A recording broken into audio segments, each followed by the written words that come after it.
Kamu lihat belum video yang lagi viral ini? Di Lombok Tengah, anak umur berapa tuh? Masih SD? Udah dinikahin? Beneran bikin hati terenyuh, ya. Netizen pada heboh, pada sedih, pada marah.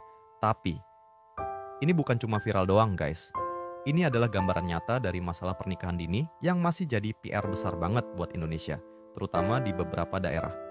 Pernikahan di usia anak-anak yang mestinya masih main boneka atau fokus belajar, malah disibukkan sama urusan rumah tangga. Ngeri nggak sih? Kenapa masih terjadi? Daerah mana aja yang rawan?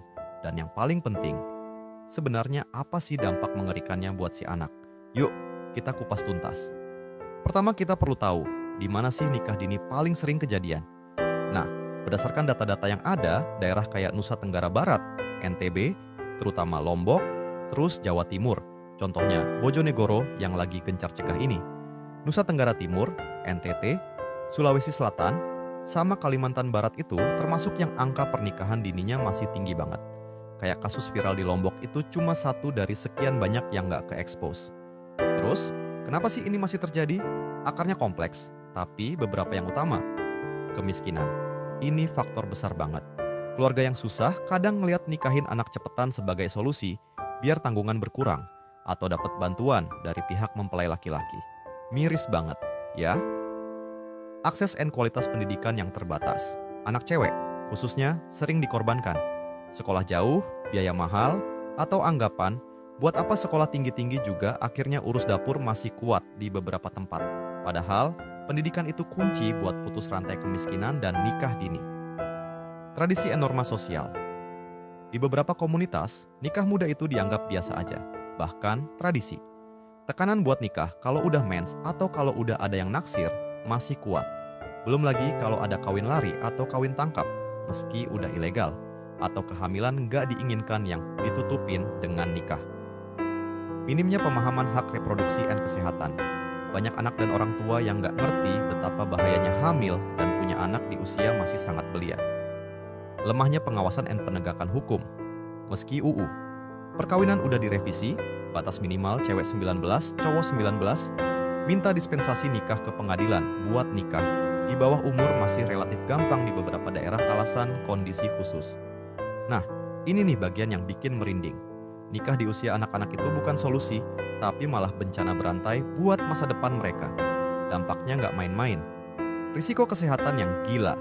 Bayangin tubuh anak perempuan yang belum siap dipaksa hamil dan melahirkan.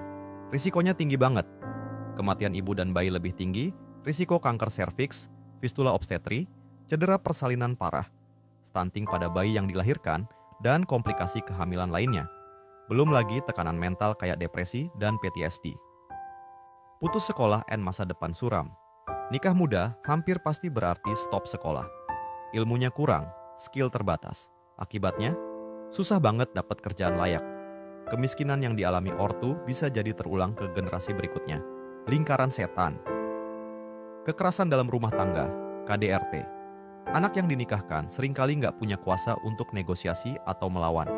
Mereka rentan banget mengalami kekerasan fisik, psikis, bahkan seksual dari pasangannya.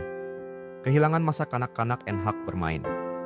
Masa remaja yang harusnya dipenuhi eksplorasi, belajar, dan bermain, tiba-tiba diganti dengan tanggung jawab mengurus rumah, suami, bahkan anak. Mimpi dan cita-cita bisa buyar seketika. Ketergantungan ekonomi. Sulit mandiri secara finansial membuat mereka sangat bergantung pada suami atau keluarga, rentan dieksploitasi, dan susah keluar dari situasi yang gak sehat. Gak boleh cuma prihatin doang, kita harus lihat juga upaya yang udah dilakukan buat putusin lingkaran setan ini. Ada banyak pihak yang bergerak. Pemerintah daerah. Kayak di Bojonegoro, mereka serius banget bikin strategi daerah khusus cegah nikah anak, kolaborasi dengan ormas kayak Aisyah. Di DIY, DP3AP2 bikin program Komite Kerja Pandu. Kementerian PPPA juga terus dorong sosialisasi dan penegakan hukum. Lembaga swadaya masyarakat, LSM, dan organisasi. Banyak LSM lokal dan internasional, kayak UNICEF, yang fokus banget di isu ini, dari penyuluhan, pendampingan, sampai advokasi kebijakan.